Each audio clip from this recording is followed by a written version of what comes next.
Whoa. It's the illusion reporting from somewhere on spaceship Earth.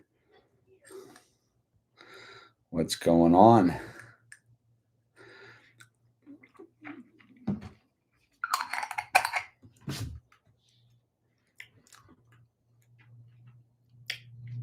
We're live here on a Monday.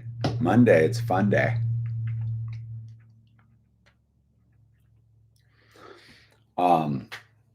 Yeah. I'm gonna try to make this happen right now.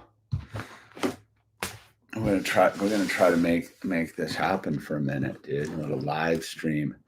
On Monday action, dude. I got some of that paraplegic brand coffee. Should get some, dude. Fermented Colombian. It says numbers right in there somewhere. Can you read that? Oh, that's too small to read in there. I don't know where his stickers, smokers are. What's going on, dude? So we got Power Man 5KW, dude. Dan Z, free as a bird. What's going on, everybody? Carusta, dude. Beach Life. Supernova, present and accounted for. All right.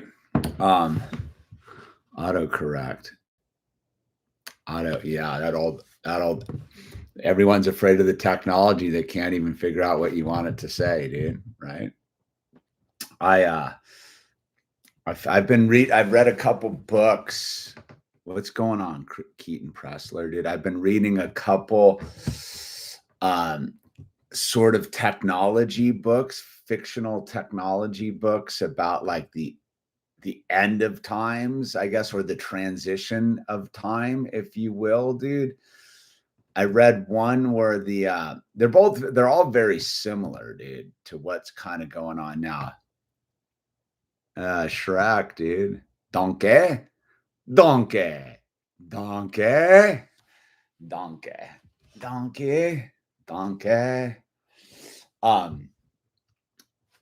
I read a couple of these. I'm going to do some book reviews on it, but it was interesting because one of them was about they overload the grid and its life after all the technology stops working properly, which was kind of interesting. And then there's another one where they try to overthrow the grid and they don't quite pull it off, and it just goes back to business as usual in the panopticon. And it's interesting, but they were both written about 6 years ago, 2019, like pre-coof. And they're pretty, I would say they're pretty in touch with what's going on like right now, dude. It's they all have this last couple weeks front and center, dude, and not just the main events, all the side events too, dude. So it's funny how if you read sort of fictional futuristic stuff, it's usually can be pretty tangentially close to what's going on. So I figured the culture. No, I read. Well, it's here. Wait, I'll go get them. Right now. I'm going to do a full book review on them later.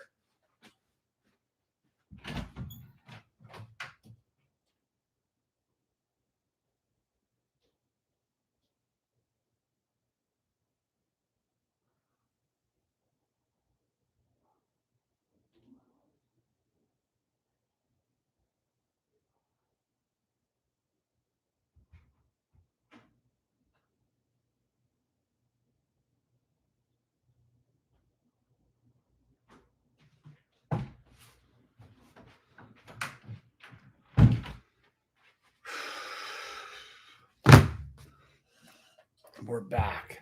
So I generally like to read nonfiction about America during the late 1800s. Like if you wanted to ask like a subject matter like I like to read about, it would be nonfiction between like between the Civil War and the turn of the century in the 1800s. That's where I'm at. But nonfiction, I kind of go for that sort of end of time stuff. It's funny. I was looking for a quote of Fear and Loathing in Las Vegas, because I did all that kind of like adventure reading. So anyway, so this book I read years ago. I got this one, the one that came out. Let me see. Where is this one? These all kind of go together in a weird way.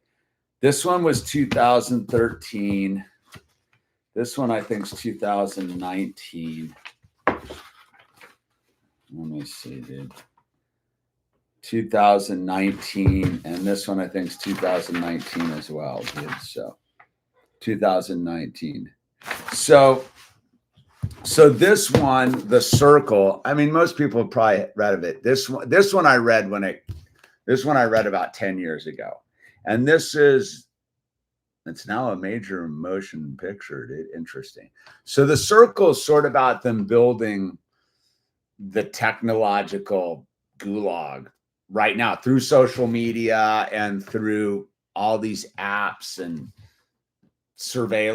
everybody's self-surveilling, dude. So this one sort of builds to the thing, but this one right here is called Zed. And it's all about the once the grid gets built and everybody's sort of online, and it's basically the world's run by two different sort of technological giants. One of them is Chinese based and one of them is Western based. And everything's run through controlled social media. And just like you would expect, basically it's like Amazon runs the world, dude. So the people try to overthrow it by sort of hijacking the code and getting it to eat itself. And the code ultimately wins. This one is pretty good. The Infinite this one I couldn't recommend unless you're like into it. It's not that action packed. It's not a page turner, but it's just interesting enough to keep you invested, but not a big payoff. This one, The Infinite Detail, dude, a page turner, but woke, if you know what I mean. It's got a little bit of the gay in there, dude. Which I don't need any of. I don't want a book where I got to read about the hetero either, dude. I don't really. It's just not something I'm into in movies and books and stuff. Like, I don't need to read about relationships. That's a whole different kind of literature, dude. But whatever, dude. It was. I got through it, dude. But this was a page turner, and it's all about them crashing the grid and bricking everything, dude. Which is interesting because they brick the entire system with a self-replicating denial of service virus that goes around the world and bricks all the technology, and everybody's sort of left with what they got. And it's sort of 10 years later. And it's not like doomsday bad. It's sort of like about how people sort of put it all back together to kind of function without the technology. And limited tech is sort of future primitive. Like, people still know how to use it and rebuild it. And so, they got solar and this and that. This one's pretty good. This one's a page turner, dude. But like I said, it's got a little bit of woke stuff, dude, but you can just sort of skip through that. And it's anyway. My point being is, it's interesting how life imitates art, or art imitates life. Life imitates art, right? And here we are, dude. Both these books were written in 2019, and they are pretty over the target for 2025 going into 26, and yet they're very out of date at the same time, which is fascinating. This one, the dude, it's got Black Lives Matter like has a big like play in it, dude. And it's like, oh, he didn't get the memo. It was a scam, dude. But whatever, dude. Anyway, man, I've it's I don't know what's going on out there, dude. What's the deal, dude? I'm in so I got some I gotta sell some art, dude. I got a bunch of I printed up a bunch of t-shirts. I got long sleeve t-shirts in the thing down. Get some long sleeve t-shirts. I got some smalls. I'm waiting for them to arrive in the mail because I know someone asked for a small red. I got my art in the back. I need to sell some stuff, dude. Like financial fear is on top of me, man. Like I got the fears, dude. It's making me nervous, dude. But I was thinking about this today. Is that Sitting Bull? No, that's Red Cloud right there. He's on the Etsy site too. So is Smokey the Bear. I got to put the dots and the Ween posters up there too. No, that's Red Cloud, dude. Red Cloud's almost gnarlier than all of them, dude. But yeah, I was sitting looking at my life for a moment, right? Like just like looking at life, and I was like, is this the high water mark? Like, what, like, that you got the ring around like the reservoirs, where they were during peak fill. And I was like, is this it? Is this the high water mark of life? And where am I at? Because life's always in flux, dude. It's never easy, dude. So I've been I don't know how it's all gonna work out. This is a pretty standard issue, dude. I think for most of us in spaceship Earth in 2025 is nobody really knows how they're gonna pull it off, dude. And so yeah, like I got the fear. I haven't had the real fear in a long time, dude. I got the fear. I went skateboarding today with Al, and I went skateboarding, and we did our rip, dude. And you know how you get I got all endorphined out, and then like I sat down and I had lunch, and I just got the fear, man. It's weird. I haven't had the fear in a really long time, dude. And I was like, all right, dude, like, and it's that moment where you're like, I don't know how I'm going to pull this off. That kind of fear, like how, and there's a difference. Like I've had the moment where like, how am I going to pull this off? But it's been like anger fueled. Like I'm pissed about something that's going on, like that's causing the to be in that thing. And like, I was like, oh, that's an easier energy to work with. The sitting in it, like actually being okay, like life being super functional and it not working is at the same time, the juxtaposition is like that's the fear. Cause like, it would be one thing if when you're facing uncertainty, but it's based upon like sort of catastrophe, right? Like catastrophe is kind of easier to work with than actually everything's, because you want to hang on to the moment when it's calm. You know what I mean? Like you want to exist in that space. And I was sitting there and I was looking at like the postcard of life.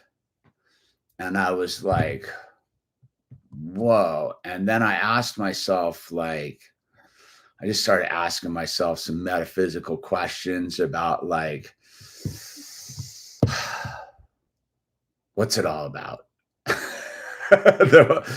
The most dangerous question one can ask themselves is, what's it all about, man? What's it all about, dude? And I really couldn't get to an answer. So Al and I went for a walk.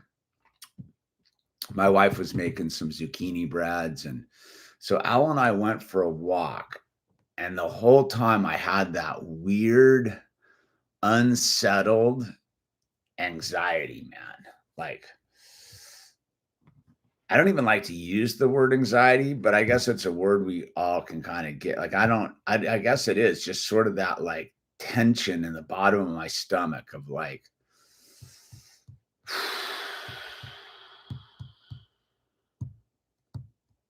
how do you pull this off? How are you going to get out of this one, dude? And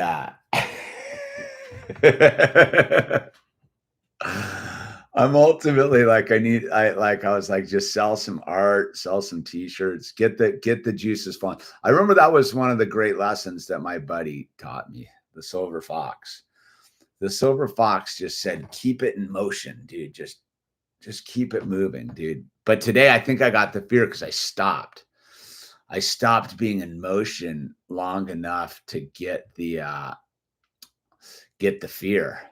And I was like, because the fear isn't like a productive energy like the anger. Like anger can be like a really like useful energy sometimes because like you can dig into it. Like you can dig in on that. Like the fear of like in the calmness, it's sort of like that. The best way I always describe it is it's like when you're in the middle of a mushroom trip, more so a mushroom trip than an acid trip. You're in the middle of a mushroom trip and you're out in the nature and you discover it, you know what I'm speaking of, and you realize that you're as far into it as you're going to be able to go. And that ultimately you can't get out of that, but you're going to have to go back to that. And you're in the and you have that like gut check where you're like, do I have all the stuff I need to go back to that? All the stuff I left that with, that I got to this, to it, but I can't go to that all the way, dude. So I'm gonna have to go back to that, dude. Like that unsettled moment where you know, which most people crack, where you got to just sit, kind of pat your pockets, make sure what you have just in your pockets is still that you need is still in your pockets, dude. That you didn't get too crazy and throw all your stuff in the lake. And it's not even like a head spinning. It's sort of just this like, how am I going to pull this off thing? And I was looking up at the mountains, right? I was looking up at the mountains and I was like, all right, man. Like they truly don't care. Like the mountains truly don't care right now where I'm at about any of it. And I was like, all right, man, like, yeah. Cause I was earlier, I had my whole plan to get my suit on and start ripping on clips from this weekend. And, you know, it's just like, it takes a different kind of energy. I got it. I'm in that weird space, man. It's, you can't go back, but you can't go forward right now. I'm just sort of stuck in the middle, which is a sketchy place because you can't stay there too long because you might lose your balance. You know what I mean? It's like the dudes who do the tightrope walking, right? You got to go forward. But if you just stay there and stand, even though you like it's like, remember that dude who tightrope walked from like the World Trade Center from one side to the other, like, you know, whatever. He does it in however long it took him, 20 minutes, 30 minutes, an hour, whatever it was, right? But if that dude had to just stand there in the middle for that entire length of time, he would probably fall. Like that's the thing, is momentum is the key to the whole deal. And all of a sudden I had that like no momentum space where I'm like, like, how do you proceed forward in the no momentum space? And like, because you can't look down, dude. Don't look down. And I caught myself sort of looking down. I had that exact same feeling when I went on a hike. I thought was going to be 4 miles, then 6 miles into it, I realized it was 12-mile loop. Felt exactly what you're saying. Yeah. You're like, yeah, no, and positive mental. Yeah, it's you got that going along, but that's what's interesting with the fear, dude, is the fear. It's, you can't really trick it. Like, you can trick all sorts of other like mental headspaces and be like, okay, dude, but the fear is physical. That's what I mean is the fear isn't mental, it's physical. I guess that's what I'm trying to say is when I get the fear, it's a physical feeling. It's not a mental state of being like depression or that's something in my teeth right there, bugging me. It's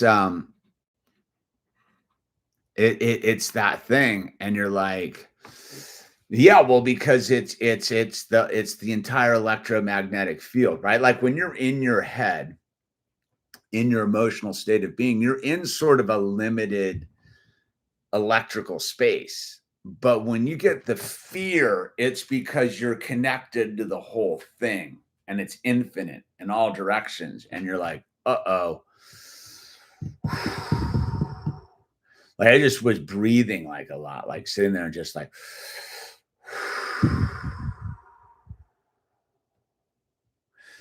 it's sort of like being trapped up somewhere. You know what it would like, the kind of the way I describe it is this, like, I don't really like heights at all. So when I can get on like a ski lift, I don't really, as long as it's moving, I don't really care how high up I am. But I remember I think I was at Crested Butte or something. I forget where I was at, but it was like, it was cruising up and then it went over this flat spot, dude, right? And the flat spot like you get really high up, like, because when you're going up, you're sort of like kind of close to the hill. I mean, it's down that way, but it's like it's pretty close that way because it's like steep. So the lift is sort of right there. But then I went up and it was over this flat spot, and that you can't get out of it. Like, if I don't know, dude. I always feared the cables, but it's that. And I remember it stopped, and it was windy.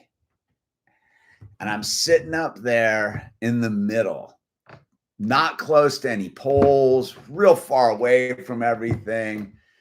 And I'm sitting up there on the stupid chairlift in the wind, and it stopped. And it's like, it's got to be like 100 feet down at least. Like, you're way up there. And I'm like, that kind of fear.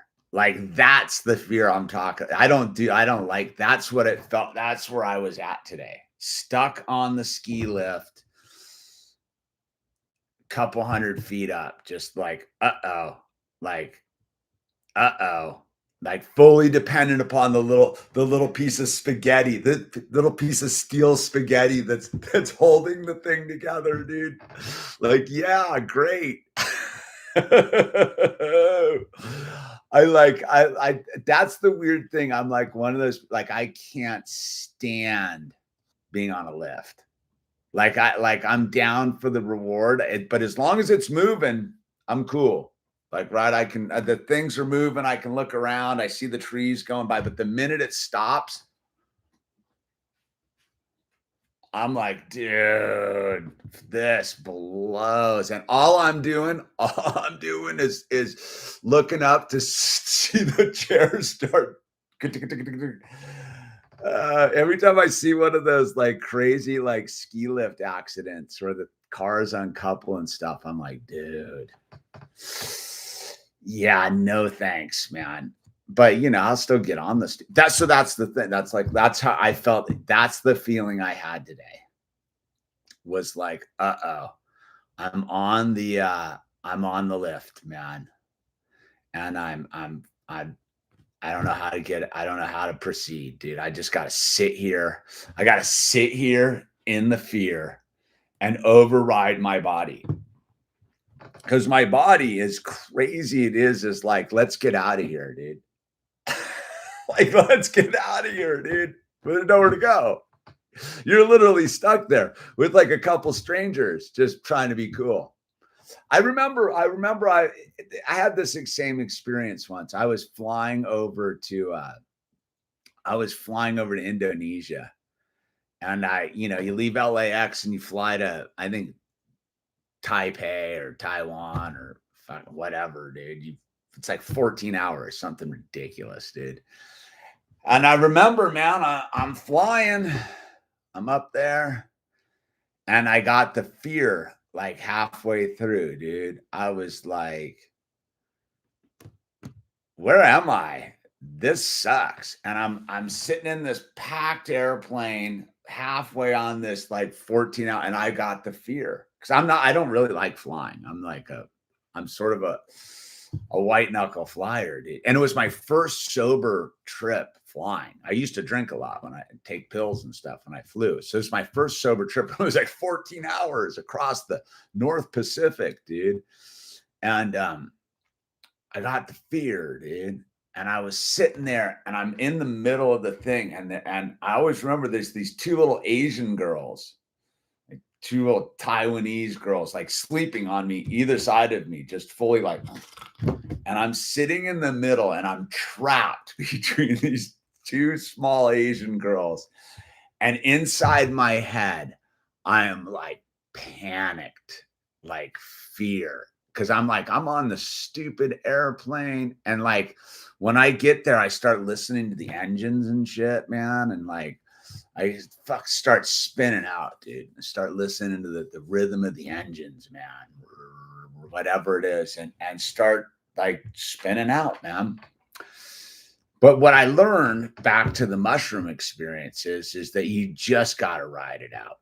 You just got to sit there and go, dude, you're on mushrooms, dude. Just remember, you're on mushrooms. None of this is real. It's just, you're on mushrooms, dude. And that was the thing I like on the plane. I was just like, all right, dude, don't panic. Just sit here and just watch your movie and just go with it, dude. Just go with it, man. Sit here. And then, because when I really start thinking about airplanes, dude, it's the most ridiculous thing there is that humans do is get on those little thin-skinned sausages and fly over the oceans at like 30,000 feet. Like, yeah, dude, sure. I don't know, dude. I don't know, dude. I remember I was flying back on that, like back from Indonesia on that same trip. And I remember standing at the waiting to use the bathroom and standing there and just being like, this is ridiculous. There's like literally just a bunch of like thin aluminum between me and the Pacific way down there. I was like, this doesn't make any sense, dude. This doesn't make. So anyway, that's what I was dealing with like an hour ago, dude. Try to figure out how to like make some dough and pull it all together and hang on to reality, man. Like, I don't know, dude. And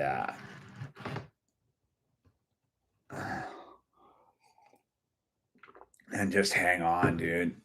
Hang on, man. I haven't flown in a while. Last time I flew was in 2020, dude. I flew up to Portland in the midst of all the chaos, dude. It's the easiest flight I'd had in like 20 years since pre 9/11, dude. Talk about like zipping around. Empty airport, empty plane. It was mellow. But so what's going on, dude? Have we gotten a lot of we've gotten a lot of new information over the last couple days about the hustle, dude. It's the other time I had the same feeling. I was like 600 miles down into Mexico in my VW bus, and it wasn't. There was I could tell like one of the shocks or springs or something had gone out, and every time I'd go for a bump, and I'd already broken down once that day, and I was like I'd been down there for like a month. And I was out of money, and trip was just trying to get home, dude. But I remember being like 600 miles from the US border in my VW bus, just fearing at any moment it was going to break down, and like, you got to go on this crazy, it used to be this way. I don't know if it is anymore, but there's a crazy stretch between Guerrero Negro and, I don't know, up there where Cuatro Casas is or whatever, where it's like the desert, dude. And I remember driving and just being like, dude, I'm deep, bro. I'm too deep, man. Just trying to get to the other side. That's me today. I'm too deep, dude. I don't know how to do, well, I just gotta like hang tight, man. So yeah, buy some art, dude. Get that red cloud right there, dude. I made some, like I said, it's wintertime. I've been making sweatshirts too, dude. This only got one, dude. I got this came out pretty nice. The bright orange. I got a bunch of bright orange too, dude. For you Halloweeners, dude. Look at that, looks tight, dude. The color doesn't show up properly right here. Let's see, dude. Let me see. We'll get into something in a second here. Let's see. Is that more? That's too red, dude. Let's see. That's almost orange, but the oranges look pretty good. What size is this, dude? Email me if you want it's a medium, dude. If you want a medium orange, dude, email me. We'll hook it up, dude. Anyway, what are we getting into? What's the flavor of the day, dude? Oh, elevators are grim too, dude. Yeah. Can I pick one up, or do you just ship? Yeah, you're on the other side of the lake, aren't you? Aren't you, E Wolf? Yeah, we can meet. Yeah, we can hook it up. Just email me, man. Yeah, you can pick it up, dude. There you go, Resto Man, dude. Egregores, dude. Yeah, or hip to egregores, dude.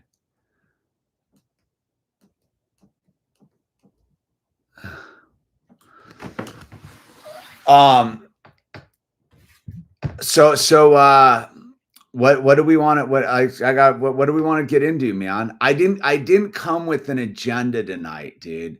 My thing that I did want to comment about is Donald Trump did in fact yesterday prove that he's not a Christian. I hope that everyone caught that, dude. Like, for as big of a hustle as all that was last night, Donald Trump did prove that he's not a Christian, in no uncertain terms, dude. And I hope everyone heard that, because that's one of the big hustles that I think people hang on to with their Orange Caesar vibe, is that somehow that dude is a agendaless. Yeah, we don't have an agenda tonight, dude. I did have an agenda, but I like I said, I'm not going to do it unless I have my clips all queued up. And I just was like, I wanted to put this out there. So I wanted to get my news show going. But I think the way A billionaire megalomaniac isn't a saint. Unbelievable. I don't know if that's the thing, dude. I'm more talking about people claiming that they are, you know. And then because the cornerstone of Christianity is forgiveness, right? So, and I was talking about that the other day, dude. Like that's all you need to know about the hustle right now is if it's not about forgiveness, dude, it's it ain't it ain't it isn't what it claims to be, dude.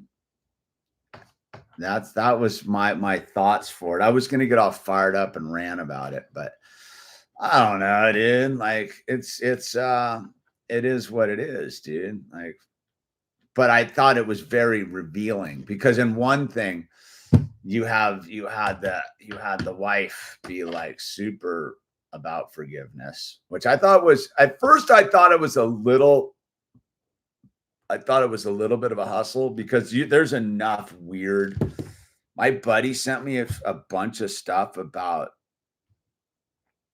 her, dude.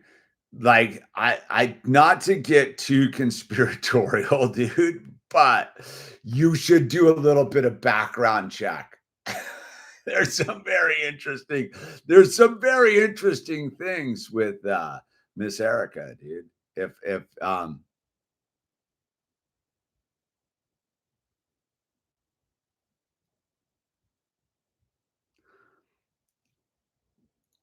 ah yeah, the heavy metal son. I don't know if I do. People throw that. I think in our cultural thing, it's that I don't think that even it's that just comes from the weird programming that's been locked into us, dude. Yeah, it's pretty common. I mean, it's no different than us referring to our children as kids, dude. Like, why would you refer to your child as a baby goat, dude? Yeah, I'm right there with you, Slam and Salmon, but I don't know, dude. It's as a dude who sits on this side of his own reality, dude. Candace is pulling some interesting threads. I'll give you that, dude. I've been but then again, like I will give go look at there is a giant pie chart that you can look which gets to the funding of all these people and who her husband is, man, which is pretty interesting. No, I'm right there, dude. It's hard for me to get with anyone. My daughter has the Crown Vic, dude. She's rocking the. Actually, I saw the Crown Vic. I was down in LA like last week on a business trip. I did see the Crown Vic still cruising, dude. No, the Minigram's got the Crown Vic, dude. Things still zipping around, dude. No, a bunch of interesting threads, but I think all those threads are deliberately placed there. That's where I'm a little skeptical about all of this at a certain point is I like that was the weird thing is all the threads I think are deliberately placed to get us all spun up. I think I'm more on the superficial vibe about all of it. Like I said, if I keep it all on like postcard level, I think most of the information is pretty obvious.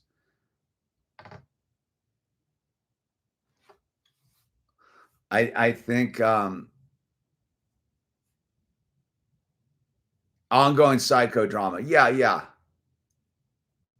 Yeah, well, I think we knew from 5 minutes into it the official story wasn't going to be the official story, dude. You know what I mean? Like it seemed like no, that's how they pull it off though. No one wants to jump the gun too quick. Now it's 2 weeks, almost 2 weeks later, so you can start being like this. Like, how crazy is Cash Patel's text today? Talk about a dude just in there, just being like, "Here, conspiracy theorists, go crazy, dude. Get spun up, dude." and I think from my thing, I said, I think that the superficial postcard is the way to go, dude. And I was hopeful that Cash might have been a legit player prior to his confirmation hearing. But then I saw him at the confirmation hearing and I went, dude, just another Jeff Sessions, dude. But it's the thing of it's very interesting to see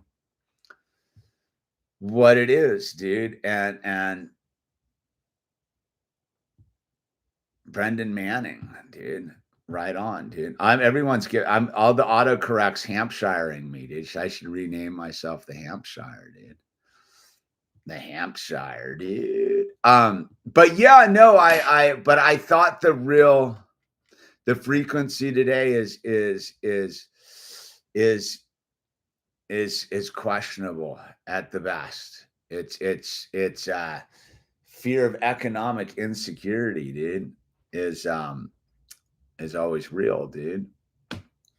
It's always real. When you play the freedom game, that's the interesting thing. It's when you play the freedom game, like being as free as you possibly can, you're operating constantly without a net. And it's subject to the glitches of it all, because the system is always trying to like maneuver you, and you got to constantly like regroup on it all. And then you get into moments so like literally, dude, today is just standing in the middle of the minefield and just being like, oh, dude, like you know what's a better analogy is freedom's like entering the minefield, right? Like it says, it's got the octung sign with the cross and it's like minefield ahead. Like when you leave the safety of the system, and the government cheese and the 9 to 5 and the grid and all the stuff, like there's literally like, it's a minefield.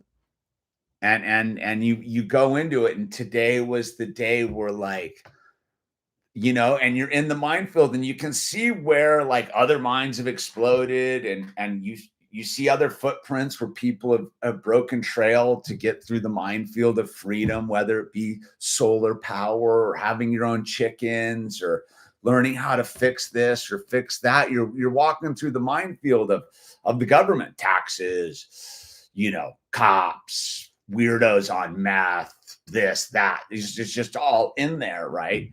And then every now and then, dude, the fresh snow falls.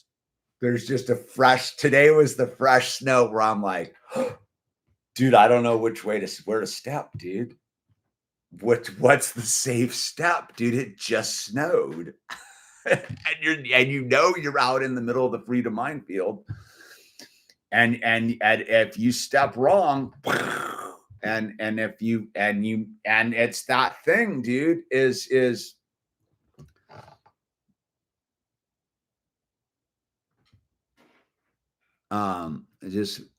just moved countries. I lived in China with my girlfriend for like 2 months, came back after I got a job offer back in the US, dude.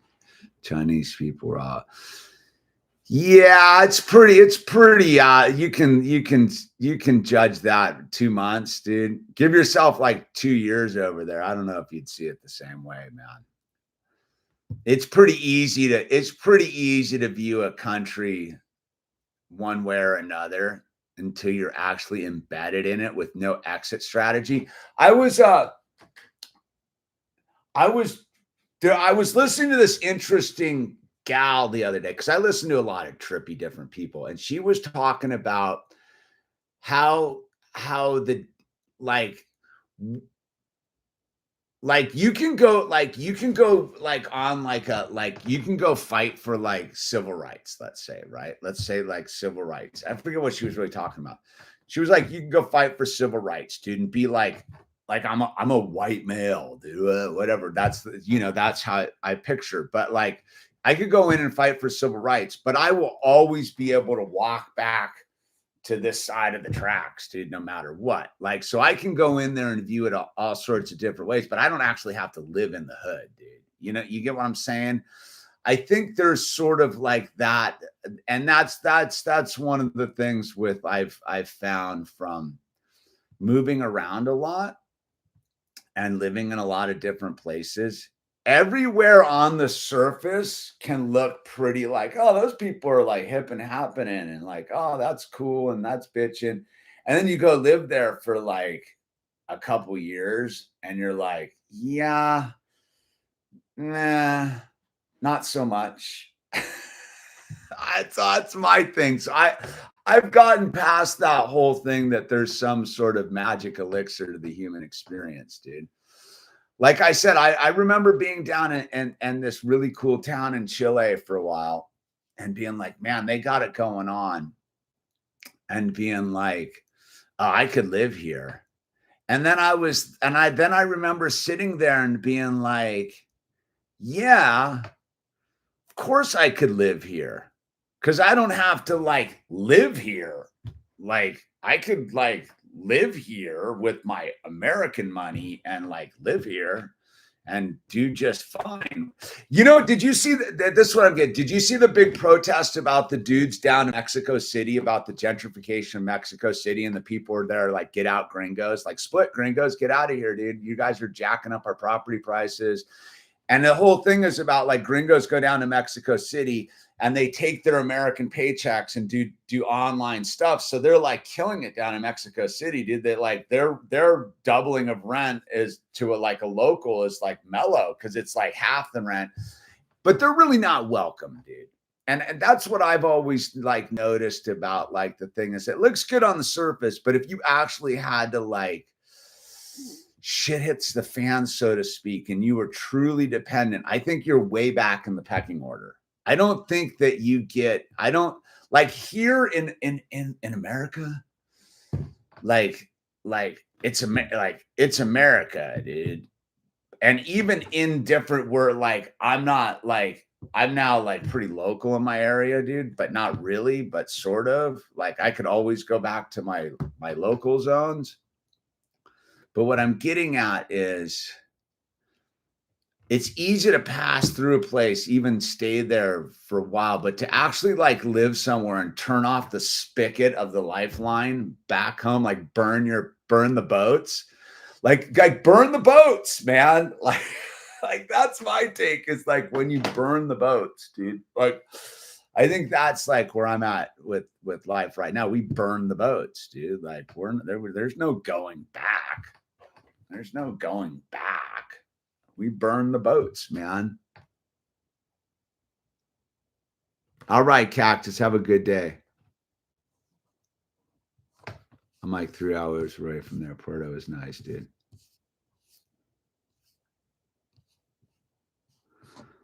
Oaxaca. All I'm getting at is I think the way humans are, like until you're fully embedded in another culture with all their foibles, married into it. Yeah, dude, the married into it's a totally different thing, dude. Like that's because it's not just it's a cultural like immersion, dude. But I would say for most people of the grass is greener philosophy is I'm going to go over there with my resources here, dude, and be like, yeah, like you get to go live a pretty special, like, listen, like moving to another country that's by its very nature means that you're already sort of like in a different, I mean, I guess that's not true either, because you could be a backpacker who just decides to stay, but I don't know if yeah, go burn your passport. Go burn your passport, dude. Go over to China and burn your passport. See it and get back to me in a couple years. You know what I mean? I think it's easy to perceive things when you got a ripcord out. You know what I mean? And that's all I'm getting at. Like, yeah, dude, people are cool everywhere, dude. But I would say that the interesting thing with being someone who's not from somewhere going somewhere, you tend to gravitate towards the cooler people. It isn't till you've been there a while that you begin, like, I remember, like, I went down to this, I'm not even going to mention this. I went down to this surfing town once in this country, and I set up shop there for a while, because I'm surfing, yeah, rad bitching and the whole thing. And I got to be about 2 weeks in of just being stationary in this thing where, like, all of a sudden you begin to notice the background people, because, like, as a surfer, you go in there, you kind of live in a little, like, weird demographic of people around you, and it's a lot of surfer types, and we're all like surfer types, right? Surfing this spot, but most of us are kind of coming and going. But I remember I'd been down there for a while, and then I was sitting there, and I would sit. I'm one of those. I like to check things out, dude. And I really started to see what was going on, and I was like, yeah, I'm at a definite disadvantage here, dude. Baki Hama, college student, just got graduated. Oh, yeah, okay. I was pretty close to marrying her and staying with her in China. I mean, everyone's very friendly. My landlord even invited me to hang out with him.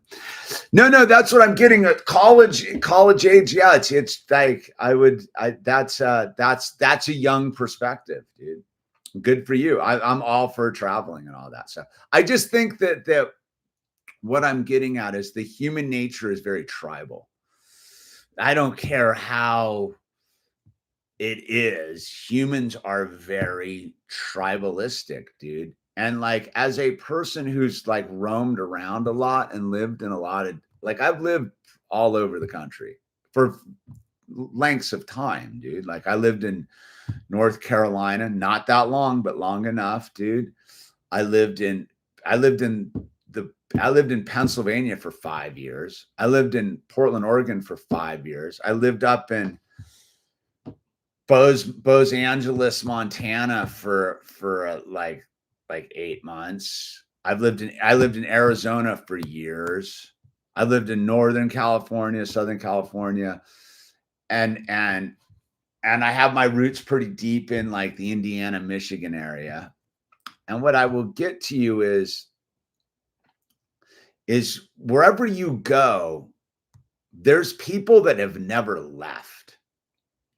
And when you bump into the people that have never left and aren't planning on going anywhere, and I mean generationally speaking, you run into, like, this interesting thing, which is normal, more normal human. I would say the oddball human experience is to go and live in a bunch of different places. Like, I think that's pretty, like, 3% of the world populations, like, moved around and, like, lived in a bunch of different places. I would say that 97% of the world population lives in one place, will die in one place, was born in that same place, and they live in their hula hoop, dude. And within their hula hoop, there's all sorts of weird shit going on. And you can show up there and have rose-colored glasses pretty easily because, like, you don't know that, that dude's, like, for example, because I've lived around enough and I moved up here into the Southern Sierras, like I'd lived in a small towns before. I was like, I knew not to, like, even stick. I knew that they were watching me and I had no idea who was watching me, which is the thing. If you're the new person in a new community, they all know you're there. Like, and not the friendly people in your immediate, like, circle. I mean, like, people like 3 degrees out. They know you're there. And they're watching you, just being like, is this person what and when you live in these different zones, they're definitely watching your patterns to see, and some of them are just benign, and some of them are bad people, dude. And what I will say is the key to moving to any community is figuring out where the bad people are, not the good people.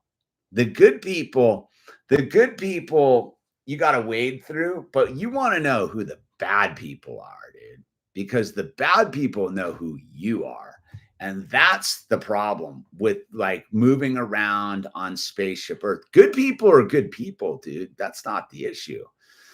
It's the bad people, because bad people aren't sitting directly in front of your face. They're like 3 degrees out and they're watching you being like, yep, I see that dude or that couple just moved into our enclave. And let me keep an eye on them, dude. Oh, wow, you know what I mean? And so you got to kind of show up on a new thing. You got to dial yourself in with some people, and then you got to figure out if the people in your good people circle are bad people or not too, because you don't really know, dude. Like think about this. Like think about how long it takes a human being to know themselves. And think about how long it takes you to truly know that the person standing next to you is a good person. It's sort of like this. Most cases of domestic violence, who does it? The person they love. Most, you know what I mean? Most people are killed by someone they know. That's not strangers. The stranger thing's an anomaly. So when you think about it, the person who's going to do the most damage to your reality is someone you know and someone you're friendly with. So you're moving into a new zone and you don't know who anyone is, dude. That's all I'm saying, dude. And when you really get down to the human thing, I would say the friendlier the place is, the shadier it is, man. It's almost weird like that. You know, that's what I remember at this crazy surf town where I was at, because I started to figure out what the drug deal was. And I was like, oh, it's that dude. And I know that guy. That guy's right there. And he's hanging out with that shady, like, you know, I saw enough where I was like, yeah, I'm out of here, dude. And then interestingly enough, someone wrote a book about this surf town, and it talked about how shady it was underneath this thing. And it's one of those towns where I think it's the one ultimately that coined the phrase of a sunny town full of shady people, dude. You know what I mean? It's like, look, dude, it's like anything else, dude. Humans are humans. What I'm just saying is, like, the weird human thing is a lot easier to deal with on your home court. And I mean, your home court's your passport zone and your people farm, dude. Way easier to deal with crazy humans in your own people farm. Because when you're on the other side, you're dependent upon all sorts of, and most people are super unaware of the laws when they travel. I would say this, throwing out a piece of advice here. When you travel or you go to another country, you might want to get freshened up on their laws, because America, you know that most countries live in a concept of Napoleonic justice, and very few countries live in our form of justice. So our form of justice here in America is like, you're innocent until proven guilty, if you have access to lawyers and all that kind of stuff.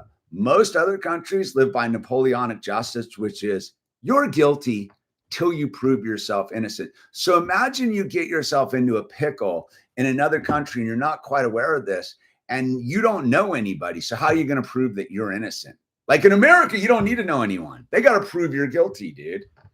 It's just something I think people are sort of unaware of when they're out in the world of, like, I was watching this thing because like it's a pretty, like, I was watching this thing about this dude who went on this Australian dude who went to on vacation to Cambodia or something, dude. I think it was Cambodia.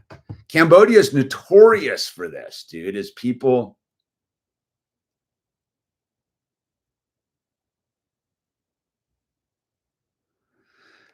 I'm saying as Bakihama, like the cops might be cool. I'm just saying, like most people have no idea what the laws are, dude. And that's good. I'm good. Listen, man. Traveling is a beautiful thing. I fully encourage it. I'm just talking about like there is a perception that it's like America. When you walk out the door, dude, you're like in America, dude. But you're not. You're in another crazy country with their own crazy rules, dude. I mean, watch that crazy. You want to watch the craziest movie ever, dude, about this, dude? Just a second. I gotta.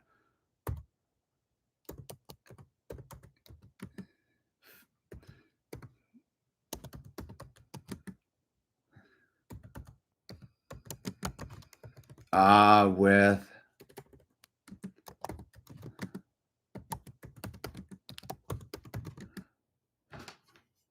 what is this movie, dude? Here, wait, holding on. Is it this movie? What you want to see the craziest movie that's all about this? It's called Return to Paradise with Joaquin Phoenix and Vince Vaughn, dude. Return to Paradise is all about, and the dude ends up getting put to death in Malaysia, dude. It's crazy, dude. Don't walk on the ground. I'm just trying to say it's like there's like a weird thing where like people tend. I'm just saying be aware. I'm not saying be afraid. You can have the fear sitting in your own backyard. That's what this whole stream was about, is the fear in your own backyard. Um, I'm I'm just saying, you want to watch a crazy movie, dude. It's Return to Paradise, 1988, Joaquin Phoenix and Vince Vaughn, dude. It's a truly it's one of those things where just I was thinking about this the other day, man. I was down in Costa Rica, and I had met up with these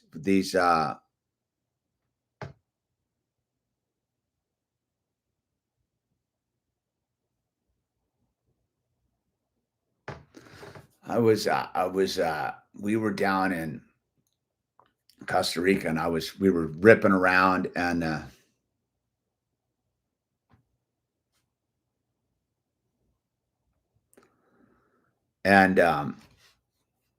there ain't no Pura Vida down there, bro. They've crushed that place pretty heavily, dude. But I hooked up with this stuntman and this deceased actor, pretty famous kid, man, and we met randomly, dude, down there, and we were racing from the Pacific side to the Caribbean side. I don't know, dude. I was this dude was a stuntman, and I remember we were on the side of the freeway in San Jose, dude.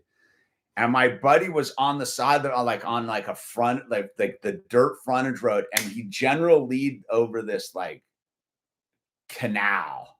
So crazy, dude. Like this dude was nuts. But I was thinking about this the other day. I was like, dude, like, I don't know how we didn't end up in jail that day. Like, because he's my bro. I've known this dude for a long time now. Was breaking so many laws, being the stunt driver, dude, that day. And I'm just like, I don't even know how we pulled it off, dude. And we did make it to the Caribbean. We scored waves that night too, dude, if I recall. We surfed this super heavy right-hander, dude. Yeah, it was gnarly, dude. Anyway, I don't know, dude. Like, subscribe, join, become a member, tip your talker, dude. We are in crowdfunding phase, dude, to keep the lights on. I got t-shirts, I got long sleeves. Wintertime's coming, dude. Yeah. I don't know, man. Weird times, dude. And I got some PayPal links down below. I got some crypto keys down there if you want to put some crypto in there, and all that kind of good stuff. It's a crowdfunded reality, dude. And with that said,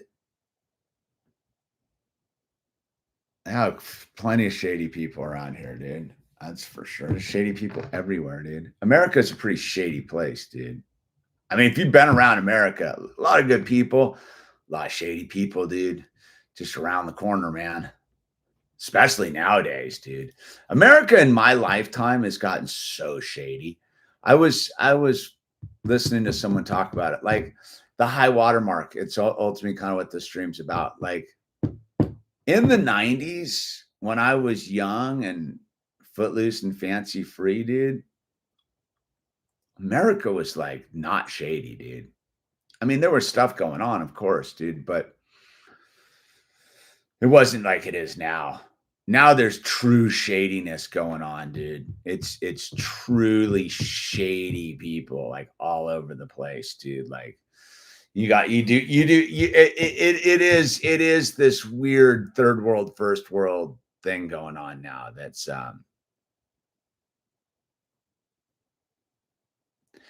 yeah, well, that's what you would expect in a city, Kay. Like, yeah, you go to a city, but what I'm saying now is it's taken on sort of a pre-apocalypse vibe.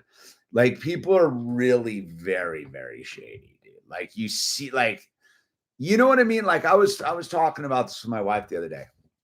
When in the 90s, dude, there were, bars are where the drunks hung out, and there was the occasional hobo or homeless guy, dude, but they were harmless. Nowadays, people are just open air drugging and stealing and being crazy, dude, with their junk hideouts and their piles of broken down campers everywhere. Look at that whole weird scene going on in China Hat, Oregon, dude.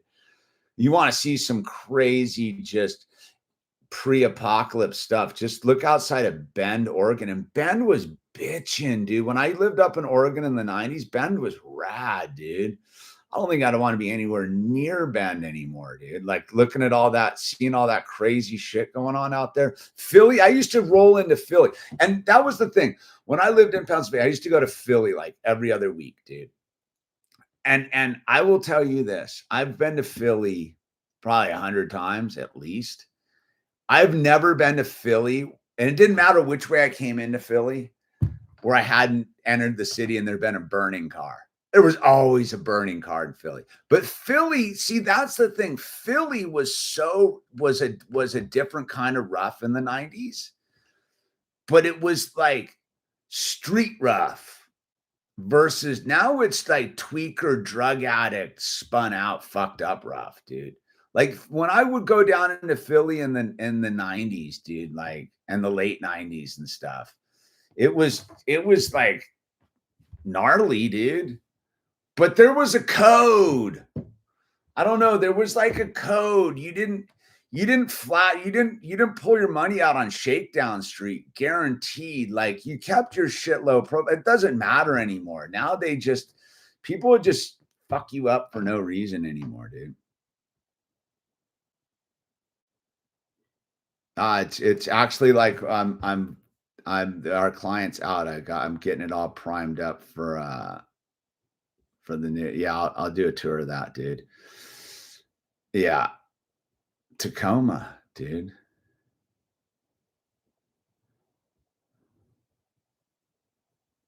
Yeah, it's weird. Like, yeah, it's a pre-apocalypse vibe. It's not good. Anyway, links down below. Tip your talker. Don't be deadbeats. I need the money, fucking right now. Ah. Anyway, this the illusion signing off from Spaceship Earth. Remember, use the name tags most importantly, and get some t-shirts, yo. And we will talk more here late.